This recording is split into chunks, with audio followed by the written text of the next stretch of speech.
Hello students, now here I am discussing the topic that is circuit diagram. First of all, before going into this topic, I am going to discuss again what is circuit. Circuit is a closed continuous path through which the electrons can flow, the charge can flow. ठीक है, अब किसी भी circuit diagram को बनाने के लिए, है ना, सर्किट डायग्राम जैसे मैं आपको एक दिखाती हूँ जो ऑलरेडी आप देख चुके हैं पहले वाले मेरे ऑडियो में, जो मैंने इस चैप्टर का आपको शेयर किया था इससे पहले।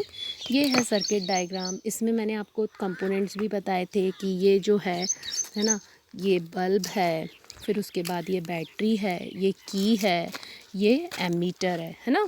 अब हम अभी ये सारे कंपोनेंट्स, इसके अलावा और भी कुछ नए कंपोनेंट्स देखेंगे जिनको हम सर्किट डायग्राम बनाने में यूज़ करते हैं और जिनके हम सिंबल्स जानेंगे। ठीक है, first I am going to show you the table 12.1 from NCERT, जिसमें symbols of some commonly used components in the circuit diagram is given, है ना, ये दिया हुआ है।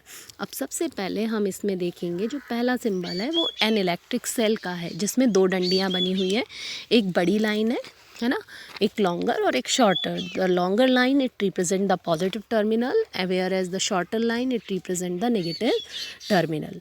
ये सेल है। और बैटरी क्या होती है? Battery is the combination of cell, various cells. तो जब हम बहुत सारे सेल्स को एक के बाद एक जोड़ दें तो वो क्या कहलाता है?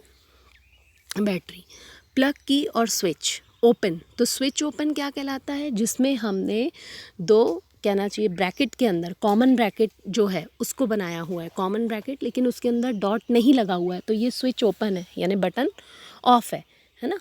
और जब स्विच ऑफ है, ठीक है, और जब स्विच ऑन करेंगे तो हम उसमें क्या लगा देंगे? डॉट लगा देंगे। तो स्विच जब क्लोज होगा तभी करंट फ्लो होगा, स्विच ऑफ में करंट फ्लो नहीं होता।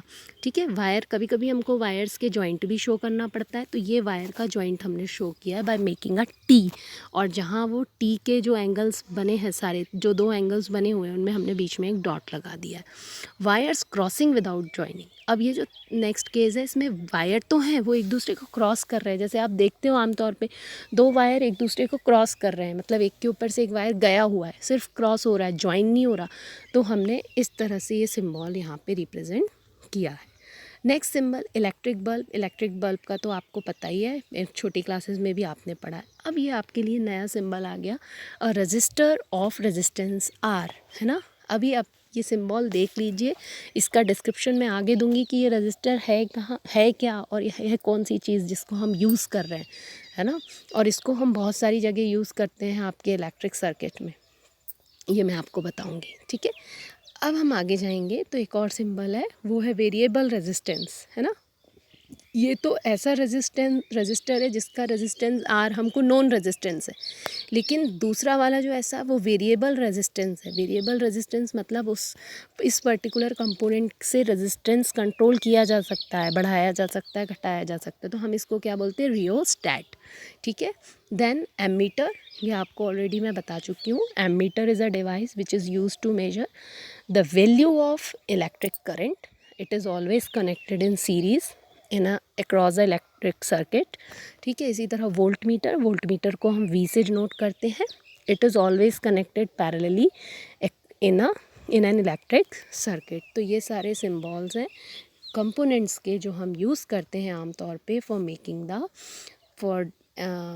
The circuit diagrams. ठीक है, अब आपके कोई भी यदि क्वेश्चंस होंगे, कोई भी क्वेरीज होगी तो आप पूछ सकते हो।